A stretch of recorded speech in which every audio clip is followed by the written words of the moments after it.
for car enthusiasts and the people who love them.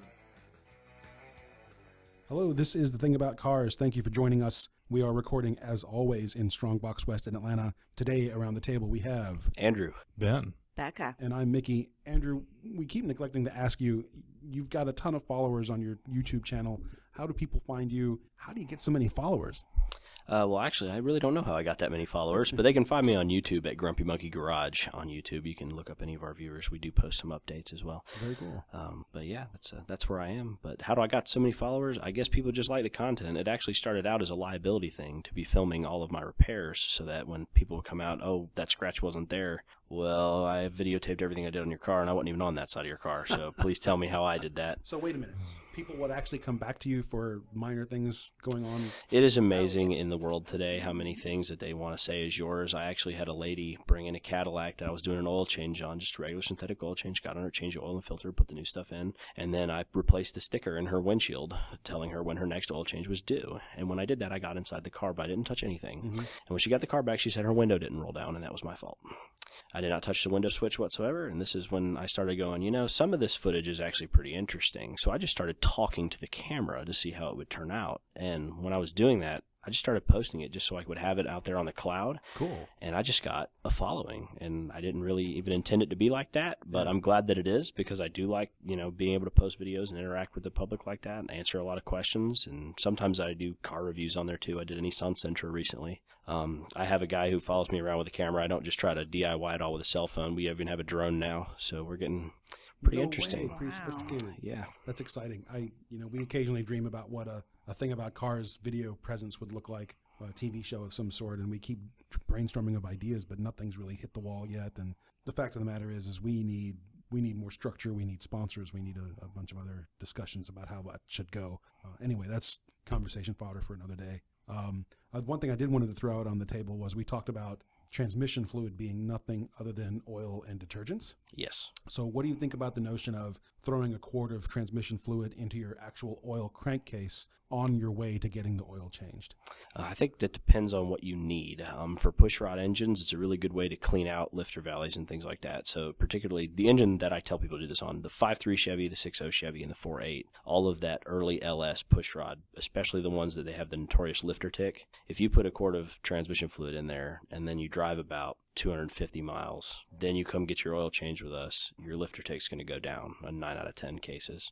And I've had that several customers save the money of not having to take the engine apart to do the lifters by just using that trick. It tends to happen only on sludged up engines. If your engine's pretty new or it's pretty clean, you're kind of wasting your money. It's not necessary at this point if it's well taken care of. It's really if you buy a used truck and it's already Yep. The way to fix that is definitely with that. I've seen that work a lot. I've also heard that filling the crankcase with diesel on your way to getting your oil changed will help do the same thing. My professor when I was in school actually said that. I haven't tried that personally, so but the fact that he said that and everything else he said seems to be working out. I'll believe that one. I've seen it pumped through a non-running engine to desludge it. I mean, this was an old flathead Ford that had sat in a field for a while and was so full of sludge you couldn't make out the parts inside. And so the guy put about 2 gallons of diesel in it and just turned it over on the starter for a while and drained it and put more diesel in and kept doing it till it came out clean. No kidding. Yeah, diesel's really a lubricant too, so it also wouldn't tear anything up, I wouldn't imagine. But I have personally used the transmission fluid trick, so I can speak from that one that works.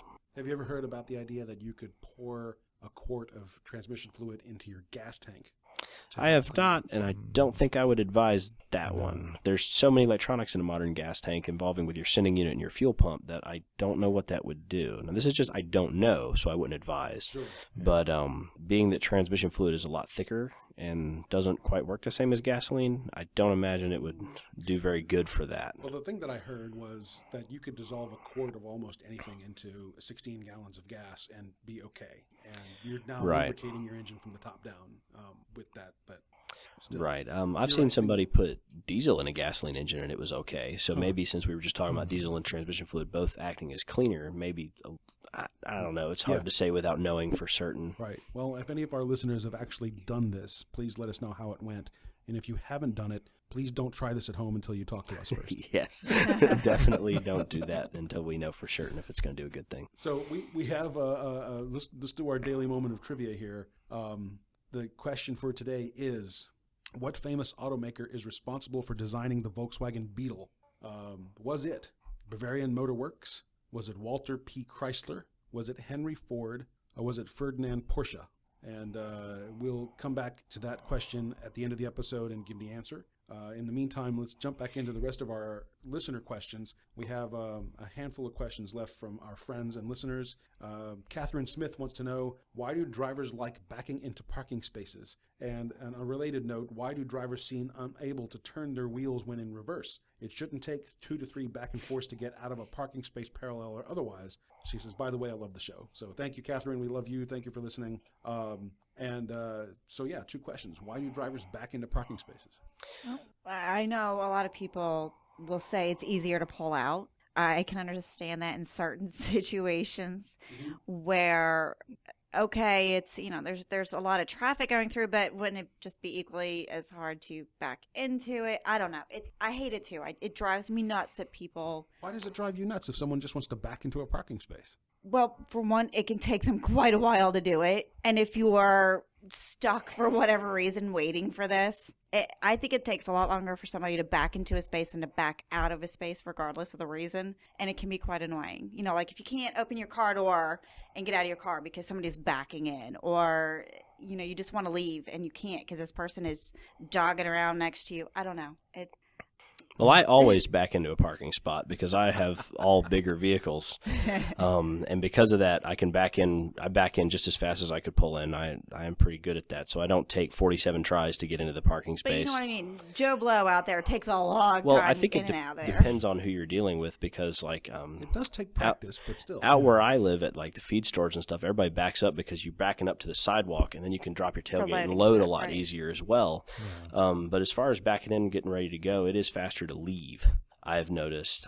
So, like, for instance, whenever I drive by the police department, they all are backed in because when they come back to the station, they have time, but when they're leaving in a hurry and they just want to go. So I have noticed that as well. So maybe it's just a matter of convenience. To me, it really doesn't matter. It's easier for me to back in because of the giant mirrors on the side of the truck.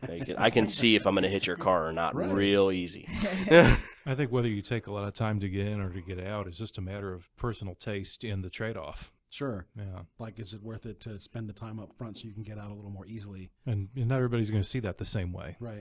I mean, if you're good at backing in and you don't hit the cars on either side of you, it makes more sense to me to always back in because parking lots are already dangerous places anyway. Maybe it's better to be in a forward gear when you're trying to leave. And I read some book years ago, some novel in which there was a character who was, of the World War II generation. He drove a Lincoln. He always wore dress shirts, and he always backed into spaces as a matter of character.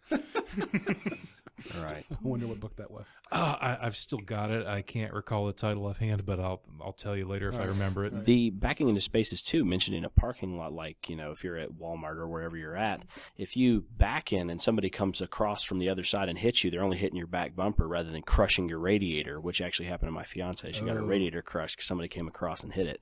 So with that, it's also a safety option, too. Am I picturing that wrong? You're backed in, so your front end is hit. Oh, you're backed in, and they're pulling through, and they you. hit you in the back instead of hitting you in the front. I'm thinking the parking spots around next to you. Sorry, yeah, I was trying to visualize. Not around you, just if they come through the back. If they tap you in the back bumper, most back bumpers, it's just cracked the plastic, it's fine. But if they hit you in the nose and it goes through your grill, well, now you're having a really bad day. I'd be curious, too, if backing into spaces has increased with the prevalence of reverse cameras on cars. Oh, definitely. Because, I've noticed with my rental cars, it makes it so much easier to back them in funny places. Exactly. Well, with Ford's new technology where you push the button and it'll take you back in there and backing a trailer, too, with them. I think the manufacturers are going to keep going towards that. You don't have to do anything to back up. You just push a button. Exactly, yeah. So the other Catherine Smith question was, why do drivers seem, and I don't know if we can answer this question, but she says, why do drivers seem unable to turn their wheels when in reverse? It should not take 2 to 3 back and forths to get out of a parking space, parallel or otherwise. That seems to bleed in with the other question. It does bleed in with the other question, but it's like anything else. I see a lot of folks who do a lot of little small angle turns. They don't seem to realize how far they can actually turn their wheels. Right. Well, it depends on the car, too. I mean, some cars don't turn well and some turn awesome. And no, but some will back up about 6 inches and turn their wheel about 3 degrees, then just keep doing that all day. And they have 5 feet behind them, but they don't realize it because they can't clearly, they never learn where their their cars are. Right. I think that's because they don't know the size of their car. Exactly. Right. I've stood behind somebody going, "You've got 6 feet. Keep going." And, Yeah, they don't know where the limits are in their Right. cars, so they can't. Right. Yeah. But as far as why they wouldn't do that in both directions, I think in reverse, everybody's a little more nervous because you're going the wrong way, basically, in their brain. You know, oh, I've got to go this way now. I'm going to go slower and more cautiously. Right. And you're kind of backwards. You know, you're right to left when you're making the car. Right. So with move. that, I think that might make people hesitate. So that might be it Maybe, too. yeah. But I don't know if there's an official answer to that. So our friend Bodie, who we should probably invite on the show sometime, and I'm sitting here popping this microphone, I'm sorry. Bodie asks, he says, I think listeners would like to hear the difference between the 3 generations of Hemis and why old-timers can't really consider the modern Hemi a real Hemi. And real is in quotes. Thus, they call it a semi-Hemi. So how do we quantify first 3 generations of Hemis, and apparently the last one is referred to as a semi-Hemi by old-timers?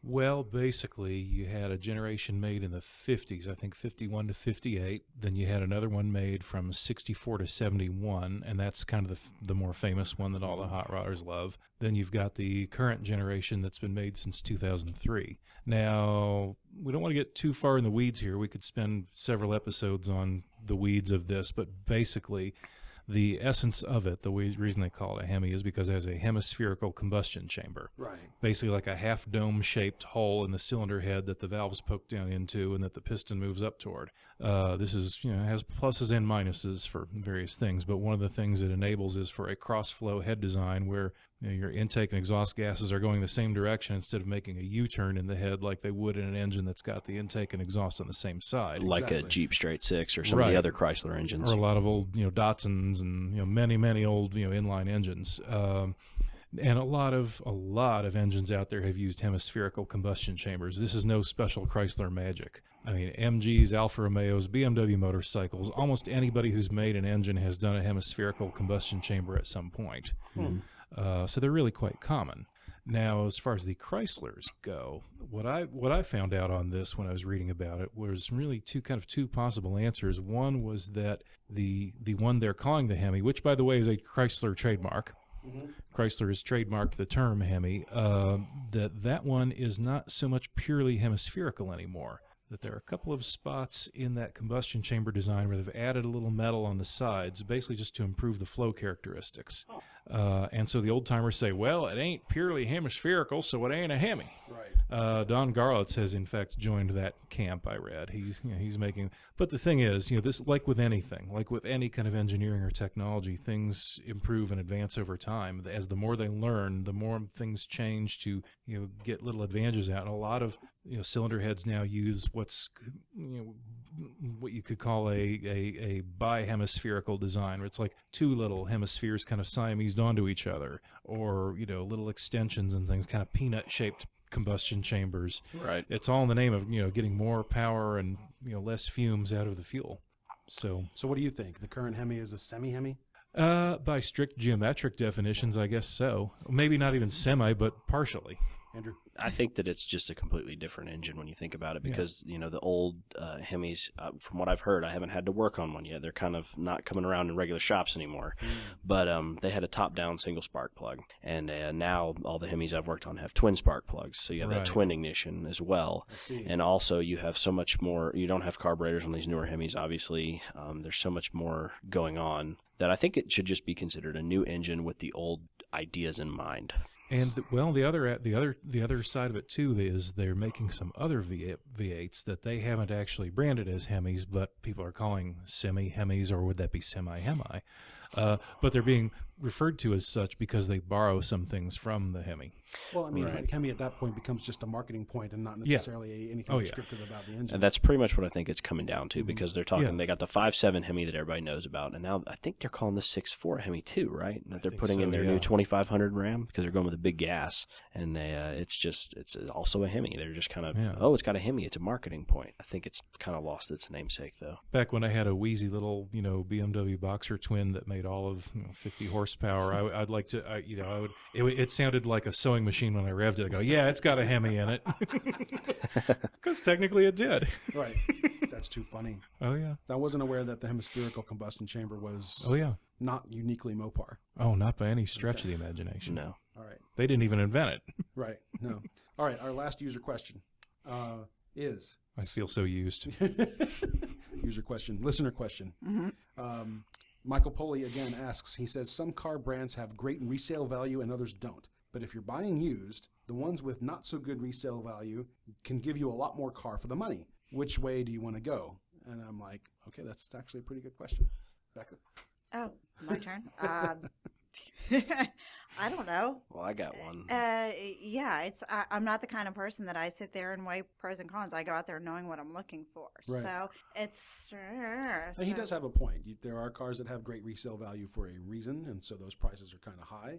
And there are other cars that don't have great resale value, but you get a lot more bells and whistles for the money. Demand, So. and Yeah, when you look at the way the market works, I mean, let's take two cars that are basically the same, a Camry and a Lexus LS300. Those are both sedans made by Toyota, but the Lexus is worth less than the Camry in the aftermarket. And I think the reason for that is luxury cars depreciate faster. And the reason for that is because if you're looking for a luxury car, people think new. And the old luxury cars might be nothing wrong with them, but there's who's going to buy it? I mean, that's the problem. Who is the buyer? So because the people out there trying to sell these are trying to find a buyer, any buyer, Right. that one buyer they have can demand whatever price point they want. And they're probably going to get it or the guy's not going to sell his car. Right. So because of that, you can get a car with a lot more bells and whistles for less just because how many buyers are really looking for that car. Right. But as far as resale in general, I mean, you look at a Chrysler or Dodge Intrepid and you look at a Camry, there's an obvious difference right there. And I think that the used car market has kind of sorted out their buyers between this is a good car and this is a car that there's 1,000 of out here that are just sitting here having birthdays on car lots, not selling. Right. And that affects it as well. And if if the car with a low resale value does everything you need, then score. Exactly. Right. If you can get an $800 beater that runs, drives, steers, and stops, and it'll keep you cool in the hot Georgia summers here, that's definitely the way to go for it. Exactly. That's what I'm looking for. If anybody out there in listener world has a beat on such a car, I need an $800 beater that has an air conditioning in it. So. All right, that was our last available listener question. As always, please send us your questions and your comments on our Facebook page or via our website, thethingaboutcars.com. I want to do our trivia question and then maybe wrap up this one episode a little bit early today. The trivia question was, what famous automaker is responsible for designing the Volkswagen Beetle? Was it Ferdinand Porsche, Henry Ford, Walter P. Chrysler, or Bavarian Motor Works? Porsche. That is correct. That one was a gimme for everybody on the table. Not his most luxurious design or his fastest design. Ferdinand Porsche did in fact design the Volkswagen Beetle, which was originally contracted by anyone? The German government. Hitler Yeah. at the time, the German government at the time. And this did come before his performance cars. As far as Porsche, yeah. Yeah. Yeah, absolutely. As a bonus trivia question for this episode, how much horsepower did the first Porsche 911 have? Was it 90 horsepower, 130, 180, or 210? Oh, jeez, I don't know. 90. That's what I'm thinking. Yeah, I'm thinking 90. The original Porsche 911, introduced in 1964, boasted an impressive 130 horsepower Oh, okay. Wow. at 6,100 RPM and a Yeah. top speed of about 130 miles per hour. That's pretty high revving for those years. Yeah. Oh, yeah. By comparison, the 2005 Porsche 911 Turbo S has a 444 horsepower and a top track speed of 190 miles an hour. Jeez. That's overkill. It is overkill, but people do get them and track them, and Oh, sure. yeah, so Yeah. cool. I think that's all we have time for today. Thanks as always for listening and for supporting us. You can find us on thethingaboutcars.com or on Facebook at The Thing About Cars. We hope to see you at an upcoming car show, specifically the Atlanta, the Summit Motorama happening at Atlanta Motor Speedway. And I think this episode should air in time for the C5 car show that's happening at the Brookhaven Cherry Blossom Festival. Please look us up and find us there. In the meantime, stay safe. We'll see you soon. See ya. Bye, y'all. Thank you for listening. This has been The Thing About Cars. We'll see you on the road.